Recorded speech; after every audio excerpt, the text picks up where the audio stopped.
O som da letra U. Houve uma vez um urso-panda chamado Ulisses. Ele vivia em uma floresta cercada por árvores frondosas e um rio cristalino. Ulisses era muito curioso e adorava aprender coisas novas. Um dia, enquanto brincava na floresta, ouviu um som que nunca tinha ouvido antes. Ouviu Ulisses.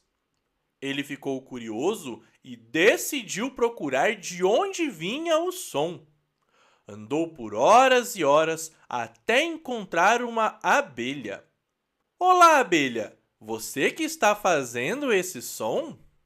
Sim, Ulisses. Esse é o som da letra U, respondeu a abelha. Ulisses ficou muito feliz em ter aprendido algo novo. E assim, sempre que ouvia o som lembrava-se daquela divertida aventura na floresta. Desde então, Ulisses passou a prestar mais atenção aos sons e às letras. E todos os dias aprendia coisas novas na floresta. Agora é a sua vez. Vamos fazer juntos os sons da letra U? 3, 2, 1. U.